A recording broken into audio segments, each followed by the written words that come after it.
What is good, YouTube? Quinn Wade coming to y'all with that instant basketball analysis. Hot topic today, the biggest news when it comes to trades and acquisitions is Lonzo Ball getting traded for Isaac Okoro. If I'm Lonzo Ball, I'm looking at it like I got paid, I'm back healthy, and I get a chance to help a team that was a contender when it comes to the regular season. Yeah, they didn't do their thing in the playoffs, and they was a little disappointing. But the East is a lot weaker next year. The Cavaliers didn't really have any major injuries. Plus, the minor injuries they did sustain should be healed up before the season even start. So I'm looking at it, if I'm Lonzo Ball, like this is a great situation for me to be in. And I feel like I should be feeling amazing going to the Cleveland Cavaliers. Now you Isaac Okoro, not the worst situation. Chicago is obviously not better than a situation like Cleveland, which you was able to get, some recognition and start and play well from time to time there. Obviously, you rather stay there than go to Chicago, but Chicago has the ability to pay you more money, although you also might get a bigger role than you would in Cleveland being in Chicago. But if I had to be honest, in my personal opinion, I don't look at Isaac Okoro as a star. I don't look at him becoming a big star, but he is going to be a good role player that can defend and probably knock down a three or get to the basket or get out in transition. Whether you get a steal or he gets the steal, he's a solid player. But I definitely think that the Bulls player, Lonzo Ball, was a better player than Isaac Okoro. The trouble is, can he stay healthy? Lonzo Ball been injured and banged up a whole lot. He can shoot the three. He is a switchable guard, can guard the 1, 2, and 3 sometimes because he is athletic, he is big, he is strong for that guard position. So Lonzo is a lot more versatile. He's more modern because he can shoot the three. He's a willing passer. He's unselfish. He can fit in about anywhere. The problem is he just can't stay on the court. And other than that, I feel like Lonzo Ball is a better player if he can. But Cleveland felt some way about Isaac Okoro. They liked him. They drafted him, but they just felt like we have a higher ceiling. We can do better. We have a guy like Lonzo. Plus, they are a team that don't really need him to really do that much. They got Donovan Mitchell. They got Darius Garland. We don't know what else they're going to do with their roster this offseason because free agency hasn't really technically started, even though you can see people signing. You can see people trading because of the contracts and the rules, and allows them to be able to make these moves and do these things a little earlier than some other players in some other situations. But cap space basically locked up for most teams. So not too many teams can go out there and splurge. The teams that could kind of made moves already, or they just trying to fine tune their roster and cut around the edges to get ready for the next season. I think these things going to wrap up a lot faster, a lot quicker because you can't really do as much right now, and most teams can't either. But I do look at the fact that this was a trade that I was surprised that happened when it comes to what I'm seeing getting moved. But when you look at both players, I feel like for the reasons that they're getting traded for, makes sense for both teams to a certain extent. But Chicago, they've been trying to be a defensive place, even though most of their players are more offensive. They're trying to change that now. And that's why they try to bring in Lonzo for the first part of his stint there. Those first couple of years, they thought that he would be a guy that can do so much and bring so much versatility to their team, and he just could never get on the court and stay there. So although they did like him, and although they did believe in him, although they did want him, sometimes deals can work out like that. A lot of people thought that deal was good. A lot of people thought that when they gave him more years was a good thing because they never gave up or quit on him. But the man just couldn't stay healthy.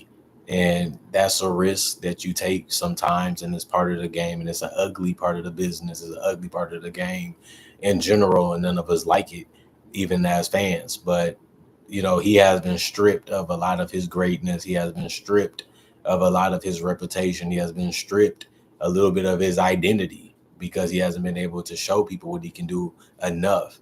And when he does, is already over so quickly. But hopefully things can turn around for Lonzo, and hopefully he can stay healthy for a longer period of time and really show what he can do on a basketball court again. This was a number 2 pick, in the NBA draft. So people really was high on him. People really liked him. People thought he was a difference maker. People even looked at him as a culture changer when he came into the league. None of those things is how people feel anymore, which is unfortunate and it sucks, and things can change quickly, especially when you give people reason and factual evidence that indicate that it's some truth to what people should be feeling about him now. But he had said that his knee is basically totally reconstructed, and he still believes that he can contribute to a team. He still believes that he can play, and he still feels like he can help a team win. And I feel like that's true, but now we just have to see it. And I just don't think a team like Cleveland is going to use him too much, and that's just going to be good enough not to burn him out.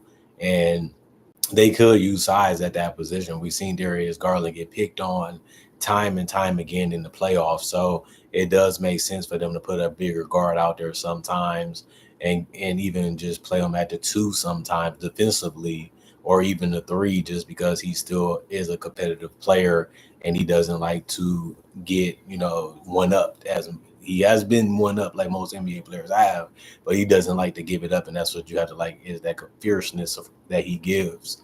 But other than that, I do feel that Isaac Okoro is a player that you see him and you hear his name, you see him play, and you just want more. You just think he can be more. You just think he can do more. You feel like he can be something, and then you realize he's just a good player. That's it. He's just good at what he does, and he's not a terrible player. He's not a bad player. He's not a great player. He's not a superstar player. Not a star player, and that's about it.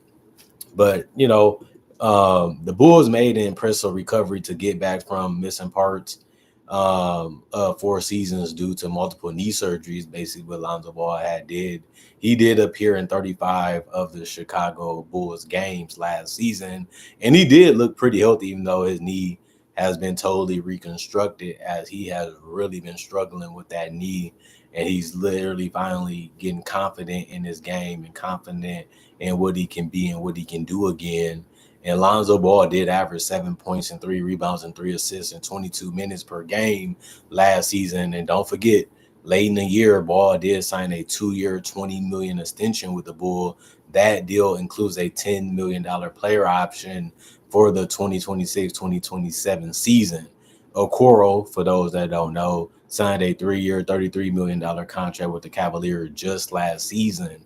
So he's still going to be under that contract too, and it's longer than Lonzo's. And Lonzo's has the ability to be gone if he does, or if the team does choose not to bring him back. So if it works, they're good. If it doesn't work, they can just let him go and go in a different direction, or they can just use him as a trade chip if another team is interested in taking a flyer on him. He saw his role reduced with the Cleveland Cavaliers last season. Isaac Okoro did, falling behind Matt Strus and DeAndre Hunter.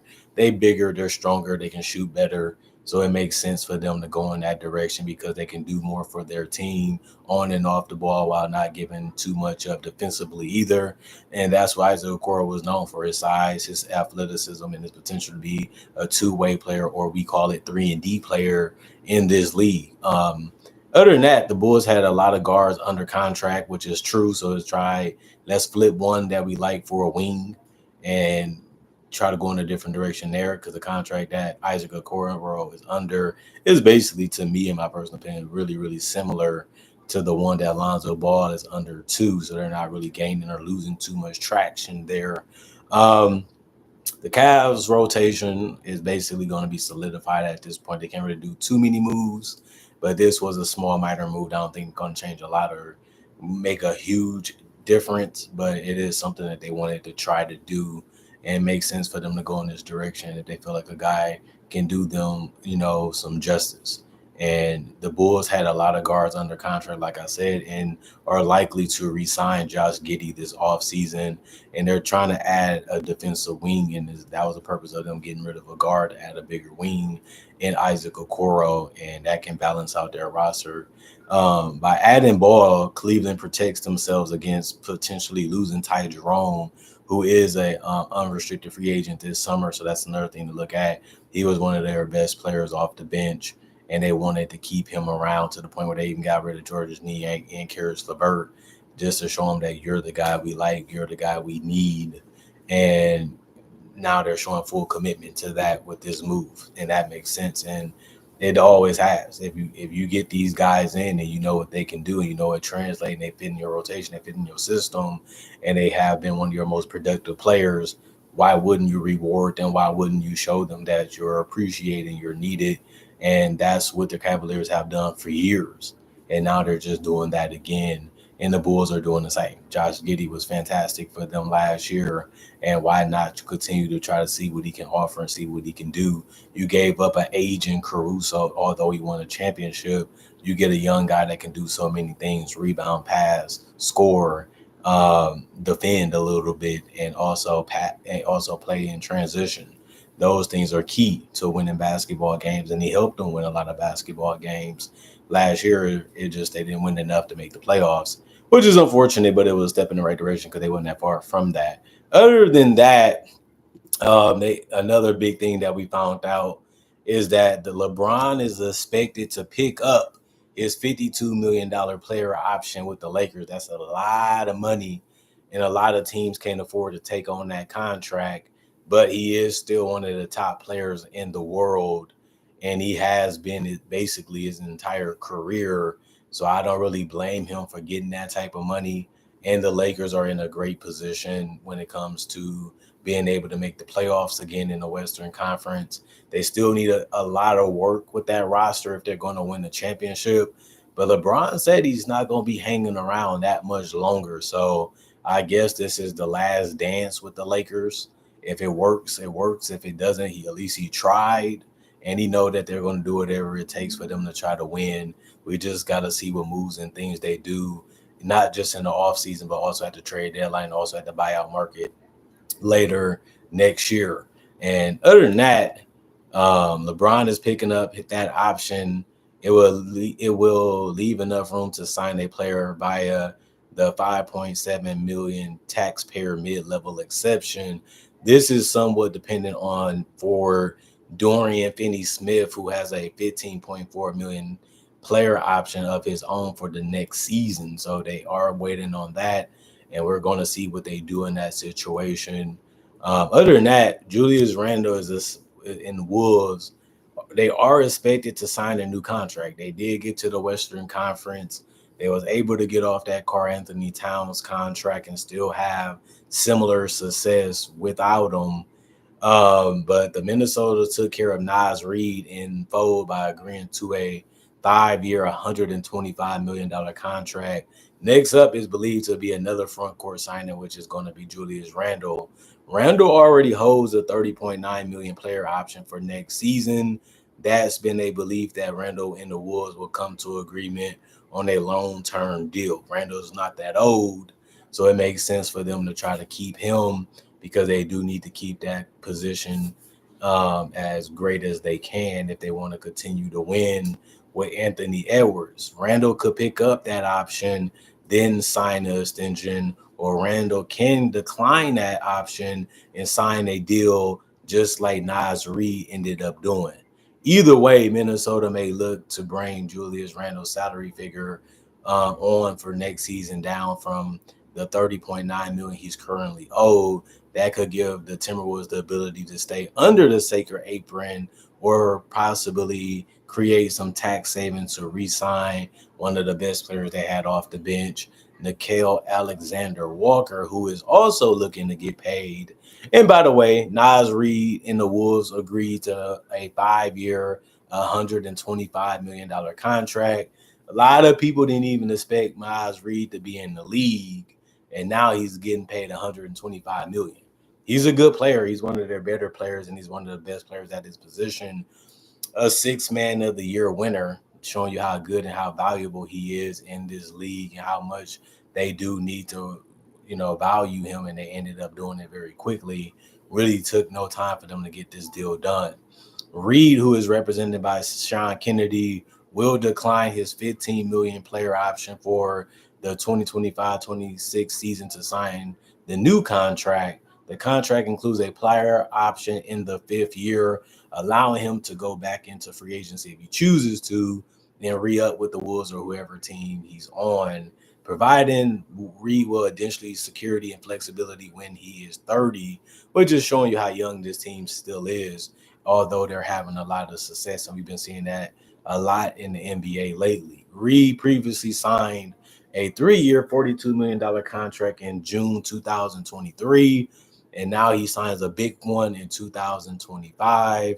Reed did average 14.6 rebounds and 2 assists last season after winning Sixth Man of the Year in 2024. Reed is one of the best power forward / centers in the league because he can shoot the three, get to the basket, set screens, and also spread the floor and space the floor at that position. And that's something that is very valuable in this league.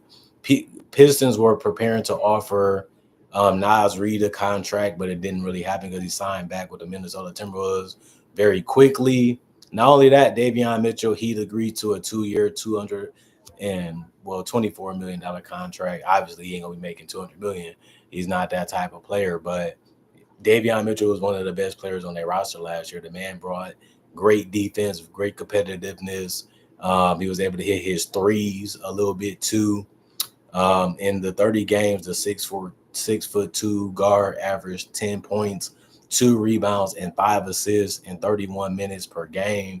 Mitchell also shot 50% from the field, including 45% on 3.1 3-point attempts per game. That's really good to see. And it's really fun to see people care and want to play defense at the highest level and take pride in it to do it the best way that they can. And that's what Miami Heat want. They want guys that's going to do whatever it takes to stay in shape and whatever it takes to win. And at least you know Davion Mitchell is one of those guys you would love to go to war with if you had the opportunity and if you had the chance. And that's why Miami got him, and that's why they showed that they want to keep him a little longer. We'll see if he fulfills those 2 years with Miami, but even if he don't, the man deserves his pay, and he got it. Sam Merrill, Cavaliers agreed to a 4-year, $38 million contract. That's not a surprise. That was one of their priorities, besides Ty Jerome, was to get Sam Merrill to be locked up a little longer. The man can shoot that 3 ball really well and can handle the ball too. The Cavaliers made a decision on him very quickly, even after getting Lonzo Ball in that trade that I mentioned earlier in this video. Merrill did play 71 games, so he was healthy for majority of it and really was used highly in their rotation. He did average 7 points as a shooting specialist off the Cleveland Cavaliers bench. Merrill did shoot 37% on 5.2 3-point attempts per game. And that's really above average, and that's really needed in the modern game that we watch and see each and every day. And he brings that to the table easily. The deal averaging $9.5 million per season is significant windfall for Merrill. Prior to landing this contract, the 29-year-old guard has played on a minimum contract while in the NBA, and now he gets a little bit of boost with this new deal, and he well deserved it. He played a great pivotal role for their success, being number 1 in the Eastern Conference. And now they treated him like a priority and made him a lot of money now, and he deserved it. He was going to get his big payday, and now he gets it.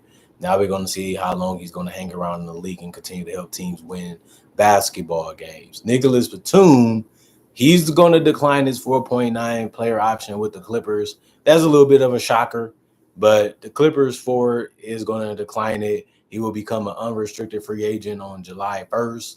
Nicholas Batum and the Clippers have interest in signing a new contract, though. Clippers can give Batum a modest bump that he deserves by being a lone switchable forward that can play multiple positions and also stretch the floor with his 3-point shooting ability. And he still is a good defender at his age. But $5.6 million is all they're really looking to give him, using his non-bird rights, and he's trying to get as much money as he can before his career is over. And you can't hate it, you can't knock that, because you put in the work, you get it for that reason. The Clippers could also use a portion of their non-taxpayer mid-level exception to give Batum a large first-year salary. The 17-year-old veteran appeared in 78 games, basically the entire season, and still gave them 4 points, 2 rebounds, and 17 minutes per game in the regular season. And in the playoffs, Nicholas Batum averaged 5 points, 3 rebounds, and 24 minutes, and he did shoot 39% from 3, which is really, really good, and one of the biggest reasons why they gave the Denver Nuggets trouble in that first round series that went 7 games. And unfortunately, they ended up losing that series. Justin Edwards and the Sixers agreed to a 3-year contract. He's not going to get paid that much money, but he did ended up getting declined because he had a team option and it was only for 1.9 million. Reed will receive 2 guaranteed seasons on the new contract, and that's what you really want. You want to be in the league and you want to make sure you get your money, even if it's a small amount compared to other players. So that was a wise decision of him and his team. He will earn $2 million next year after his promising rookie season. Edwards did appear in 44 games last year with the Sixers. He did average double figures, 10 points, 3 rebounds, and 1 assist in 26 minutes. Reed also shot 36% from 3 on 4 3-pointers per game. The Sixers converted Edwards from a 2-way standard contract in February last season. And in 18 games in the G League, he averaged 17 points, 3 rebounds, and 1 assist. Edwards, who went undrafted out of Kentucky in 2024, is represented by Rich Paul. You know he's going to bargain. You know he's going to negotiate. You know he's going to find a way to fight for his players to get the right deal. And if they don't, they're going to go somewhere else and get it anyway. That's a reputation Rich Paul has, and that's what he's been able to do. And he has done it again. Spurs interested in signing Gershon Yabusele. We'll see what happens with that. Other than that, Trailblazers did exercise the team option on Ryan Rupert, so he'll be coming back. Chris Paul is determined to play in the West for a West Coast team. The Spurs like him. Also, the Dallas Mavericks like him. We'll see what Chris Paul and his team and his family decides to do. He's still wanted in the NBA. We'll see if somebody picks him up. The Knicks do also exercise team options for Keon Johnson, Tyrese Martin, also Drew Timme, and also Jalen Wilson. Warriors tender Jonathan Kuminga, 7.9 qualifying offer. That's all they can do, so they might as well try to do that anyway. Other than that, everybody else is just rumors. This conversation's going on. Nobody's really leaving or going. Like I said, not too much cap space out there for other teams, and it's not too many things that can really happen for that reason. Sixers also did decline on Jared Butler, so he's going to be free for somebody to pick up, or they can probably try to renegotiate a better deal. Andre Drummond did pick up his $5 million option like he should with the Philadelphia 76ers, so that's official. Maxwell Lewis was also waived by the Nets. They have a lot of guards and a lot of wings, so they have to cut one of them or two of them. So they made that move already. Rockets did re-sign Jayshawn Tate, Aaron Holiday, and Jeff Green. They're quality role players off the bench that knows what they're trying to do, and they still have a lot of good game left in them. And they all are good athletes and all are good players at their position, and they all don't really make that much money either. So you're better off keeping them, and that's just being honest with you. Dink Pate did agree to a contract with the Knicks. That was good to see since he did go undrafted. We'll see how long he stays in the league. Other than that, I'll probably be back tomorrow with more analysis on the NBA and free agency because it's going to be ongoing for the next couple weeks. I will be back with more summer league analysis as I usually do go to Las Vegas for summer league. And if I don't, I do watch it anyway. So we might do some instant analysis on summer league to give y'all something to watch.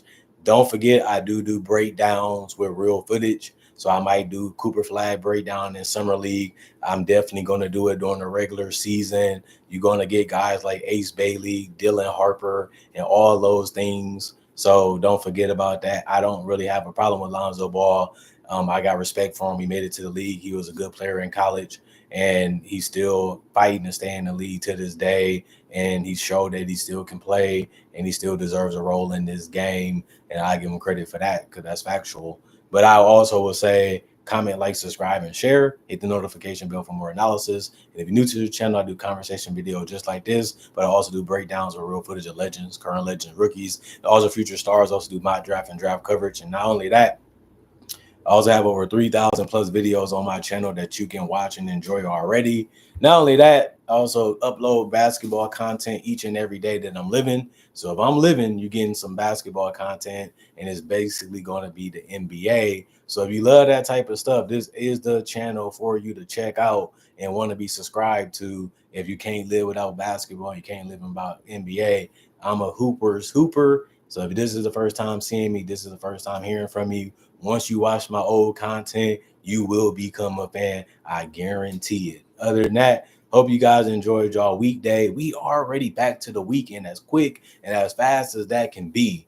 But we have so much more things to do. I got more tributes coming, more breakdowns coming, summer league analysis coming, season previews coming, and also more free agency news coming. So that's going to give you something to look forward to all summer, in the fall, and even the winter, even next year. So if I'm living, you're getting content, you're getting something to watch. Other than that, I'm gone. See y'all later. Peace out. Y'all stay blessed up. Remember, let's try to make 2025 a better year than 2015. That's the number one goal of this channel this year. That was the blueprint for this channel and was really big in making this channel what it is and why it's around 10 plus years later. And I've been a pioneer for NBA only content on YouTube, and I'm still doing it to this day. And that's one of the funnest things. Other than that, I'm going for now. Peace out. Y'all stay blessed up and continue to watch my content. Continue to stay subscribed. Continue to appreciate the content for what it is. And I thank y'all for that,